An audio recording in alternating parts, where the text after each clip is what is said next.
everyone, this is Nat from Made in India Media. Today I'm here with health and lifestyle coach, Dipinder. Hi everyone, I'm Dipinder. I'm health and well-being coach from West Melbourne. I help people eat mindfully, build stronger habits, move their body confidently and change their lifestyle, not just physically but mentally too. तो हमारी society में एक fitness coach और एक माँ बनना कितना मुश्किल होता है? Honestly, it was challenging initially. बहुत चैलेंजिंग था being a mom, being a wife और एक ऐसी मम जो कि हमेशा एंड ऑफ द डे हमेशा एक गिल्ट रहता था कि भी अपने फैमिली को अच्छे से टेक केयर नहीं कर पा रही हूँ. But when I started this so it was challenging. So now it's 5 years. I have found the balance. मुझे समझ में आ गया है कि how can I help other people and how can I help my family around my hours, working hours. So it's just helping people, impacting their lives, changing their life, and also taking care of me, my health, and my family. So initially it was a struggle, but not anymore. हम जो Indians हैं, हम अपने काम पर ज़्यादा importance देते हैं rather than हमारे फिटनेस पर. So इसका इम्पैक्ट क्या हुआ हमारे ऊपर? Yes, it's true because Indians value hard work, not self-care. So it's so true that we Indians don't take health as a priority. जब हम प्रायोरिटी नहीं लेते अपने आप को सेल्फ केयर पर इतना ध्यान नहीं देते हैं तो we just do hard work. So definitely we Indians put more stress on doing work and not the self care. और आप अपने लिए सेल्फ केयर क्या करते हो? Self care to be very true initially when I was doing job मैं अपना self care करना भूल गई थी because I have seen my mother taking care of everyone, family, kids, everything and अपने आप को लास्ट में रखती थी. तो मैंने भी वो चीज़ अननोइंगली अडेप्ट कर ली थी and I was facing this challenge. मेरी हेल्थ जो है मैं अपनी डाउन करते हुए देख रही थी when I was doing job as well. So I switched my mindset I connected with the community, like-minded community where I learned कि मुझे पहले अपने आप को प्रायोरिटी देनी है. जब मेरा अपना कप फुल होगा तभी मैं बाकी लोगों को हेल्प कर सकती हूँ. Then I started taking care of my water intake, my skin care, my sleep, जो कि मैं सबसे इग्नोर कर रही थी और हार्ड वर्क कर रही थी बाकियों की तरह. So this change really transformed me internally. That's great. Have Indian families, do you think, without realizing, discourage gym culture and exercising? Yes, of course. Because they love, they care and they actually उनको डर लगता है कि कहीं overdo करके अपनी health को और नुकसान ना कर दें, you know. And all around there are कभी कभी गलत टाइप से मैसेज भी पास किया जाता है. अगर एक जिम पर्सन आफ्टर वर्कआउट्स उसको कुछ हो जाता है, गिर जाता है, तो उस चीज़ से गलत रिलेशन निकाल कर कि भी आफ्टर डूइंग हैवी एक्सरसाइजेज ये प्रॉब्लम हो गई. So out of fear and love, yes of course, एक डर रहता है इंडियन फैमिलीज को. So there's a lot of stigma around women attending gyms and doing heavy lifting because in my own personal experience मुझे बताया गया मेरे परिवार से कि लड़कियों के लिए नहीं है, तुम्हारे लिए नहीं है, तुम क्या जाके करोगे, heavy lifting मत करो. So what do you have to say about that? Yes, it is true. Generally ज़्यादा वर्कआउट करने से, स्ट्रेंथ वर्कआउट करने से, डंबल हैवी लिफ्टिंग करने से मसल्स आ जाएंगे. सो ये एक थॉट प्रोसेस है कि डंबल्स उठाना और हैवी लिफ्टिंग और स्ट्रेंथ ट्रेनिंग करना मींस मसल्स की जो डोले शोले निकल आते हैं एक मेल की जैसा, तुम ज़्यादा वर्कआउट ऐसा मत करो. तो ये एक बैरियर है जो कि काफ़ी लड़कियों ने फेस किया है. बट नाउ आई थिंक ये अभी कम होता जा रहा है. लड़कियों को समझ में आ रहा है कि strength training is more important. But yes, पहले बहुत बड़ा ये बैरियर था. Yes, definitely. I think अभी भी सोसाइटी में थोड़ा बहुत है. Considering हमारे इतनी बड़ी इंडियन कम्युनिटी है यहाँ पे. True. So it's good to see कि we are evolving. Yes. So this traditional lifestyle that we've all seen growing up compared to the modern day lifestyle that we're all discovering, which one do you think is healthier? Well, traditional Indian living had many health elements. Like अगर मैं पहले की बात करूँ, we had the good habits like eating on time, sleeping on time, portion control, moving more. Daily habits were so good. But these days, people are really focusing on, packaged food, staying constantly in stress, and no life. Eating more, moving less, sitting more. So ये जो lifestyle आजकल का हो गया है, I think it's changing people's life and जिसकी वजह से जो Indian living है it's not no more healthy. I think obesity rates भी ऊपर चले गए हैं a lot. I don't know within our community but just in general in Melbourne itself people are moving a lot less. Yes, yes, of course. Yeah. So hard work is again prioritizing hard work is more Yeah. as compared to the self-care. Yeah, we did touch base on that earlier. तो क्या Indian food सच्ची में unhealthy है या हम गलत तरीके से उसे कंज्यूम करते हैं? Well, Indian food itself is not unhealthy. It's just the timing, portion, and the availability. You know, India में स्ट्रीट फूड की अवेलेबिलिटी बहुत जगह पे होती है and also specifically around the Diwali time. You know the sweet shop junk is so easily available कि चाहकर ना चाहकर भी जो अनहेल्दी फूड है वो खाया जाता है. So it's also about the portion as well. Protein को अनहेल्दी माना जाता है. प्रोटीन का कंजम्पशन जो है लोगों में अभी भी मिथ है. बट एज कम्पेयर टू कि कौन खाना बना कर दे रहा है, स्ट्रीट फूड जो है बना कर दे रहा है, उसके बारे में इतनी जांच पड़ताल नहीं होती as compare to the proteins. So Indian food जो है वो बेसिकली पोर्शन, और it's not about unhealthy, it's about कि आप उसको कितनी बार कुक कर रहे हो, क्योंकि आजकल it's all about nutrition, vitamins and minerals. So yeah, it's a mixed opinion. Yeah. So protein sources like dal and paneer, do you think that they contain enough protein to maintain a protein-rich diet, or do you think this is just a comfortable lie we've been told? It's a lie. Because as a vegetarian, even I used to think like कि dal, paneer has enough protein. But to be very frank, now I got to know कि एक दाल कटोरी जो है 4 से 6 gram protein होता है. And मैं पूरा दिन दाल की कटोरी नहीं खा सकती हूँ just to complete my protein, right. So and paneer भी, अगर हम सिर्फ पनीर पर डिपेंड करते हैं तो पनीर के साथ प्रोटीन तो आ ही रहा है बट साथ में फैट भी आ रहा है. So it's a complete lie. And I have seen people truly depending on dal and beans and rajma and सारा दिन हसल करते रहते हैं यही चीज़ों पे. But we can not depend on dal to complete our protein intake as per our activity level. So of course not. Yeah. So do you think vegetarian diets are sufficient, or like it's okay to be on a vegetarian diet when you're trying to live a healthier protein-rich lifestyle?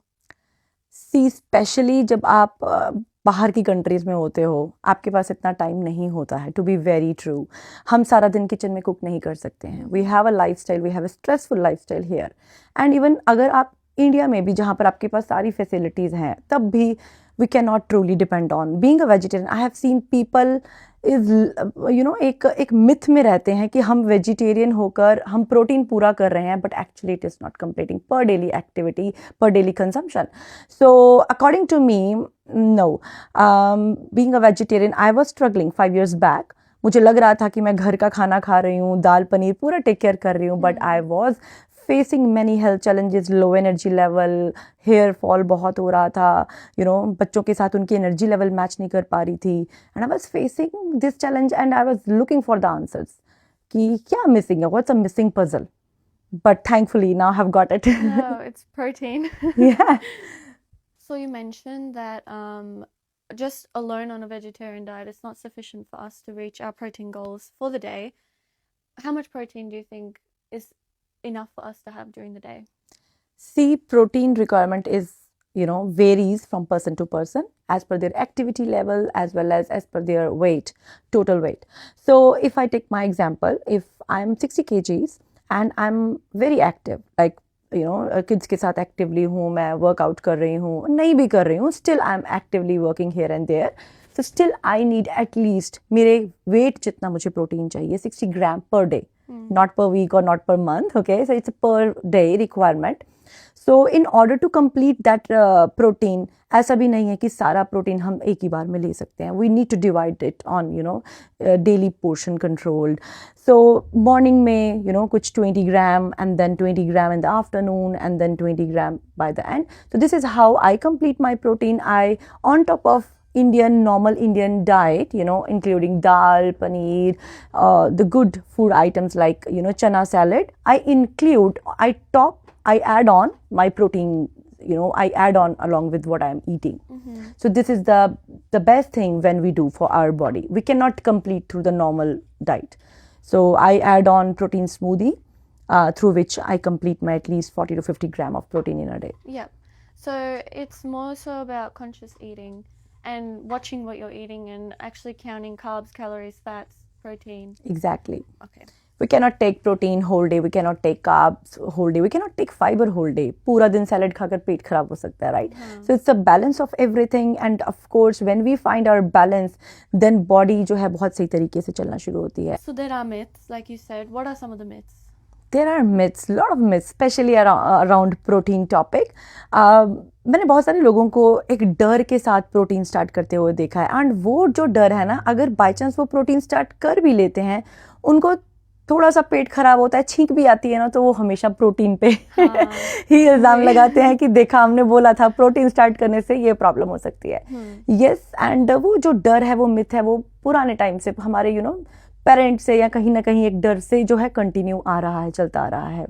And even I have seen people ऐसी चीज़ों का बहुत ज़्यादा आग की तरह फैलाते हैं कि ज़्यादा प्रोटीन लेने से किडनीज ख़राब होती हैं, ये प्रॉब्लम होती है, वो प्रॉब्लम होती है, बल्कि हो जाते हैं, वेट गेन हो जाता है. बहुत ऐसे उलझुल आंसर्स भी आते हैं, but yes, it's all myth.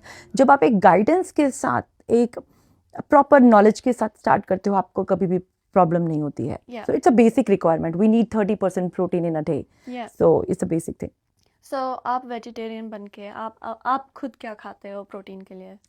मैं प्रोटीन के लिए मैं अगर आपको पहले की बात बताऊं तो I am Punjabi. So basically मैंने यही देखा कि कमिंग फ्रॉम द फैमिली जहाँ पर आप पराठास और रोटी को ज़्यादा प्रेफरेंस देते हो, तो मैं वही खा रही थी. बट एट सर्टन एक टाइम पर आकर आई रियलाइज कि मुझे मेरा घर का खाना इनफ नहीं है. I am lacking some nutrients. So I figured out now my meal is so good. पहले मैं 3 बार खाना खाती थी, अभी आई हैव मेक इन सच अ वे कि मैं उसको पोर्शन कंट्रोल 5 टाइम्स कर रही हूँ. And then starting my day with the protein rich smoothie. And then I am also focusing on my fiber, my fruit intake.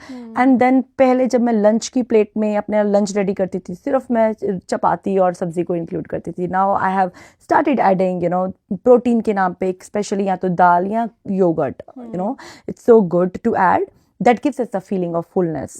तो पहले सेटिस्फेक्शन नहीं होती थी, खाना खा रहे हैं and feel like कि कुछ मिसिंग है. And then chana salad is a good option. Tofu, आप पनीर के बहुत सारे ऑप्शंस होते हैं. So these are the protein based options which you can include in the diet in the form of कभी कभी लोग कहते हैं हेल्दी डाइट बड़ी बोरिंग होती है. I don't think so. Healthy diet को अगर आप बहुत सही तरीके से उसको बनाते हो, then it's so good and you feel satisfied even a small bowl with a small bowl. I think if you're creative enough, you can have very, very yummy, very healthy meals. Yes. So us as Indians, do you think we have a very big emotional attachment to food? Oh yes, this is my favorite question. You know why? Because for us Indians, taste come first, based on the emotions, celebration. We Indian see food as a cravings के basis पे भी हम food को एक emotions के साथ connect करते हैं. और हम कभी भी न्यूट्रिशन वैल्यू पे फोकस नहीं करते हैं. फॉर एग्जांपल, अगर संडे है, फैमिली पूरी इकट्ठी बैठी है, तो कभी भी ये चीज़ सोचकर नहीं ब्रेकफास्ट डिसाइड किया जाता कि किस में कितना न्यूट्रिशन है. हमेशा टेस्ट बड्स के हिसाब से पूरी बनेगी, पराठा बनेगा, इडली सांभर बनेगा, उसके हिसाब से हम डिसाइड करते हैं. सो वी नेवर सी कितने वाइटामिन होंगे, कितने मिनरल्स हमें मिल रहे हैं. So we love carbs, we change our nutrition food as per the taste buds and emotions. बारिश का टाइम है अगर, तो चाय पकौड़े इज इमोशन. तो ऐसे इमोशंस हैं, सेलिब्रेशंस हैं, जहाँ पर हम हर चीज़ को कनेक्ट करते हैं. So we definitely prefer taste as compare to nutrition value. जो आपने बोला, I think in my personal experience as well, मेरे मुंह से हमेशा निकलता है चल जाके कुछ चटपटा खाते हैं. Like that is my safety net for when I am upset और फीलिंग इमोशनल और आई एम मिसिंग होम और मिसिंग इन इंडियन फूड. सो जो लोग कंट्रोल नहीं कर पाते, आप उनके लिए एडवाइस क्या दे सकते हो? So it's very true. मैंने बहुत सारे लोगों को देखा है, फिटनेस जर्नी स्टार्ट कर लेते हैं बट दे गॉट डिस्ट्रैक्टेड, चाहे वो वीकेंड क्रैश है. So it's just not the emotionally, it's just कि पूरा दिन हम अपनी बॉडी से इतना काम लेते हैं ना कि हमारा जो मेंटल जो एक टफनेस है ना, वो बहुत वीक हो गई है. एंड वो सारा एक स्ट्रेस ईटिंग और इमोशनल ईटिंग पे आ जाती है.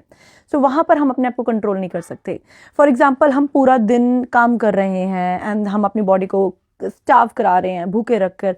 Eight the end of the day when we are free, then वो एक्चुअली इमोशनल ईटिंग जनरली आप देखोगे शाम को, रात को, या स्पेशली मम्स जो कि बहुत एक टफ डे से निकली हैं, वो बच्चों को सुलाकर फिर वो इमोशनल ईटिंग करती हैं. सो दिस इज बिकॉज कि हमने पूरा दिन तो बैलेंस नहीं ढूंढा and now at the end of day we want to satisfy, हम अपने ब्रेन को एक डोपामिन हिट देना चाहते हैं by eating our favourite food. So this is wrong and how to overcome it, I simply इसका एक ही आंसर है. First of all it's a mental toughness. आप एक इंटेंशनल डिसीजन लो. अगर आपने एक जर्नी स्टार्ट की है वहां पर आप अपनी बॉडी को क्रेव मत कराओ. बॉडी को प्रॉपर न्यूट्रिशन और फूड जाना बहुत इंपॉर्टेंट है, whole food and along with the nutrition. जब बॉडी के सेल्स सेटिस्फाई होते हैं ना, चाहे जितना मर्जी टफ डे गया हो, आप अपने मेंटली डिसीजन ले सकते हो, अपने आप को स्टॉप कर सकते हो by eating the stress food. This is a simple answer. There is a word जो मैंने सीखा था स्कूल में जब मैं पढ़ रही थी, जो फूड टेक हमारी एक क्लास होती है where they teach us about nutrition and stuff, satiety, which is if you have a protein rich fiber rich diet and you're having a protein rich fiber rich meal, कि fullness पूरा दिन आप full रहते हो. Yes, it's so true. this is the kind of meals that we should be eating. It's true. Yeah. So हमारी society में skinny होना praise क्यों होता है और स्ट्रॉन्ग होना इग्नोर क्यों होता है? It's true. Why? Because appearance जो है आजकल बहुत ज़्यादा लोग उसको importance देते हैं as compared to the health and the strength. Of course, all thanks to Bollywood and कि जब skinny एक ideal person बन जाता है तो हमेशा एक यही आइडल रहता है कि भी स्किनी होना, जीरो फिगर, पीछे बहुत ज़्यादा इस चीज़ का हुआ. तो स्किनी को लोग ज़्यादा इंपॉर्टेंस देते हैं क्योंकि it's all about appearance, how you look, it's all about कि आपके ऊपर कपड़े कैसे फिट आते हैं. बट अंदर की स्ट्रेंथ मोर इम्पॉर्टेंट है as compare to the appearance. It's all about nourishing, how in nourished you are. आप अपने टेक केयर कैसे करते हो आप अपना, अगर स्किनी हो बट आप अपनी बॉडी को नरिशमेंट कैसे करते हो एंड स्ट्रेंथ कैसी है आपकी, that is more important. Okay. Do you think this six-pack culture is ruining like realistic goals? Yes of course. क्योंकि जब एक मेंटल स्ट्रेस आता है, सिक्स पैक्स ऐप के लिए आप बहुत हार्ड वर्क करते हो, कमिटेड होते हो, but still you are not reaching your point. तो एक स्ट्रेस की वजह से आप अपने आप को कंपेयर करना शुरू कर देते हो and comparing is not good.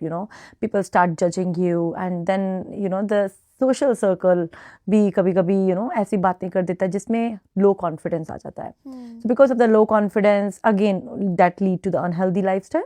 And unhealthy lifestyle means कि binge eating, stress eating, emotional eating, and then again जो अचीव करना था गोल वो ना होकर इस kind of a failure feeling as well.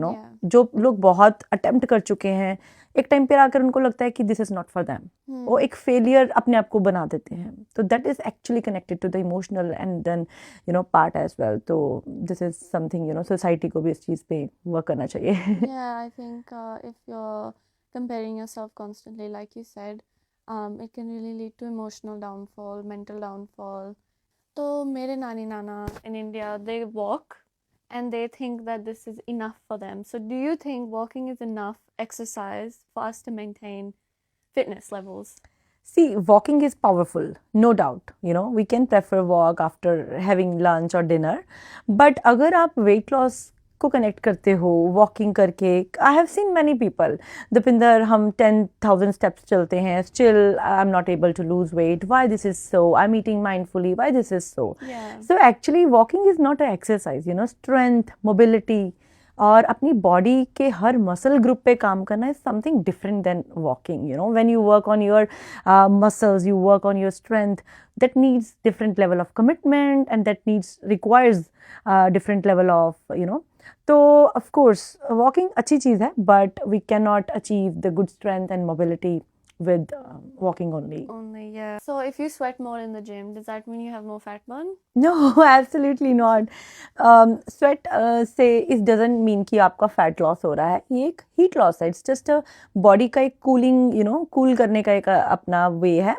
For example मैं खाना खा रही हूँ, एक स्पाइसी फूड खा रही हूँ, मुझे बहुत स्वेट आ रहा है, तो इसका मतलब ये नहीं कि मैं विदाउट एक्सरसाइज मेरा फैट लॉस हो रहा है. So I have seen people even during my exercise sessions as well, they are wearing एकदम से वार्म कपड़े पहनकर, वूलन कपड़े पहनकर कार्डियो कर रहे हैं, and then on asking they are saying Deepinder more sweat means more fat loss. No, it doesn't mean fat loss. So ये मिथ बहुत क्लियर होना लोगों को बहुत इंपॉर्टेंट है कि बच्चों को बिना एक्सरसाइज किए खेलते कूदते भी हमें पसीना आ जाता है, तो इसका मतलब ये नहीं कि it's fat loss. Okay. So do you think diabetes and BP lifestyle changes के साथ रिवर्स हो सकता है? ऑफ कोर्स यस, ये सब लाइफस्टाइल चेंजेस जो हैं, अभी हमारी लाइफ अगर आप कंपेयर करो पिछले टाइम से, सो आजकल के टाइम पे स्ट्रेस हो गया, स्ट्रेस की वजह से स्ट्रेस ईटिंग हो गया, स्लीप मैनेजमेंट, तो when we will fix the stress, sleep, food, lifestyle, focusing on 20% of exercise, 80% of nutrition along with the real food, and then movement के साथ जब हम बैलेंस करते हैं, absolutely it is reversible. बहुत सारे लोग जो हैं मेडिसिन को लाइफ लॉन्ग एक्सेप्ट कर लेते हैं, बट एक्चुअली जब, और कभी कभी ऐसे लोग भी होते हैं जो ये मेंटली एक्सेप्ट कर लेते हैं कि भी जीन्स में था, अगर दादा को या पापा को डायबिटीज थी या ब्लड प्रेशर था तो हमें भी होगा. So acceptance is not good. Yeah. When you work on your lifestyle, when you work on your balance, when you will find your balance, of course it is reversible. It's just about lifestyle. So lifestyle से ही problems आती है और lifestyle से ही खत्म हो जाती है. Yes, of course. Indian families में childhood obesity आपको क्यों लगता है increase हो रहा है? Well, it's a true thing. Busy parents, they don't have time for kids. Less movement, ज़्यादा टाइम तक गैजेट्स के साथ खेलना. बच्चे जो हैं आजकल एज़ कम्पेयर टू हमारे टाइम पे कितना हम उछल कूद करते थे, तो वो बहुत कम हो गया है. एंड पेरेंट्स के पास टाइम नहीं है, दे don't have time, and the best thing for them is कि भी गैजेट्स दे दिया या टीवी दे दिया, जिसकी वजह से, एंड ऑफ कोर्स एक माइंडसेट भी होता है, खाते पीते घर का बच्चा लगना चाहिए. तो स्किनी जो है वो हमेशा लोग उसको गलत तरीके से लेते हैं कि बच्चा कमज़ोर क्यों है, राइट. तो बट जो अगर ओवरवेट भी है या ओवर ईटिंग कर रहा है तो वो एक लगता है कि हाँ खाते पीते घर का लगना चाहिए. तो ये एक माइंडसेट है ऑफ पेरेंट्स एज वेल कि अगर हम दोनों ओवरवेट हैं तो हमारा बच्चा ज़्यादा पतला ना लगे, kind of this thing. And on top of that it's all about parents habits and parents lifestyle as well. अगर घर में रोज़ parents are busy, they don't have time to cook food, अगर घर में रोज़ वो खाना आ रहा है जो कि उनको अनहेल्दी कर रहा है, तो of course child obesity follow कर रहा है. ऐसा कभी भी नहीं होता है कि बच्चा फिट है, पेरेंट्स अनफिट हैं, या पेरेंट्स अनफिट हैं और बच्चा अनफिट है. सो इट्स ऑल कि जो आपकी फैमिली, जो आप एज अ फैमिली खाते हो, चूज़ करते हो फूड आइटम्स, वही आप अपने बच्चों को देते हो. कॉन्शियसली वो बच्चे माँ बाप को देख के खाते हैं, right. And to be very frank, मैंने अपने लाइफ में पहला बर्गर या पहला पिज्ज़ा आई थिंक 16-17 की एज में खाया था. आजकल बच्चे पैदा होते हैं उनको ये चीज़ें मिल रही हैं. So it's more exposure, end of course family में ये चीज़ें नॉर्मल हो गई हैं, कि बाहर से खाना खाना, तो ये हर चीज़ मैटर करती है. I think it falls down to like convenience as well, but you yourself very busy woman. So how did you battle this, maintaining a healthy lifestyle, not only for yourself but also for your family? It's a very good thing, the way I am leading by example. So actually अगर मैं अभी भी अपना ही balance ढूंढ रही होती तो मेरे लिए भी मुश्किल होता, क्योंकि मैं खुद उस चीज़ से सफ़र कर रही होती. But now I am leading by example. I think as a parent आपको पहले खुद स्टार्ट करना है. अगर it's all about movement, it's all about healthy eating, preferring good food, home cooked food as compare to the outside food. So अगर आप इतना effort कर रहे हो अपने लिए तो बच्चे भी वही फॉलो करेंगे. बट अगर मैं ही अपने आप को, अपनी हेल्थ को प्रायोरिटाइज ना करके बाकी सारी चीज़ों को प्रायोरिटाइज कर रही हूँ तो बच्चे भी वही फॉलो करेंगे. So I am leading by example. I am showing them, even जब हॉलीडेज होती हैं, I am involving them in my workout sessions. I am involving them, let's go out for a run, for a jog. So I am involving them too if they want to eat तो वो खाते हैं. But I am telling them how to compare. I give them a comparison और मैं उनको option बताती हूँ कि इसका क्या नुकसान है, क्या. तो आज की डेट में although ये बहुत बड़ा टॉपिक है, they have the friends जो कि अनहेल्दी फूड आइटम्स को ऑप्ट करते हैं, लंच में ऐसा फूड लेकर आते हैं जो उनको पता है it's not healthy, but still they have the realization now कि नहीं मामा, it's a real food, we will prefer to have the real food. So आप इंस्टेड ऑफ उनके लिए चूज़ करना, you give them the choice, और आप उनको साथ साथ एजुकेट भी करते हो कि सही चॉइस क्या है, गलत चॉइस क्या है. See education is very important. Sometimes I got this question more frequently. मेरा जो बड़ा बेटा है, 12 years old now, so generally मुझे उससे ये क्वेश्चन आता है कि मम्मा आप ही हमेशा हमें ये खाने के लिए क्यों फोर्स करते हो. मेरे फ्रेंड्स तो सिर्फ लंच में बिस्किट्स खाते हैं, लंच में पिज़्ज़ा खाते हैं, बर्गर खाते हैं, ऑर्डर करते हैं. तो मुझे उसको ये रियलाइजेशन और एजुकेशन देना बहुत इंपॉर्टेंट है, और उसको आज से 5 या 10 साल का सिनेरियो दिखाना भी बहुत इंपॉर्टेंट है. Okay. So it's all about the real food. It's all about the nutrition. So thank God कि वो अगर मैं कर रही हूँ तो he is following my footsteps. And of course ऐसा भी नहीं है कि भी बिल्कुल भी उनको ना खाने के लिए तरसा के रखा हुआ है. Of course they are eating it, but along with me जैसे एक बैलेंस है, वो बैलेंस होना बहुत important है. Yeah. And yes. Well, I just want to say thank you so much for joining us today. And if you guys have any questions or concerns or queries, you can reach out to Deepinder on Instagram. Thank you for having me. So guys, this is Deepinder. If you have any queries, any concern regarding meals, portion, discipline, staying motivated and consistent, of course, consistency is the thing.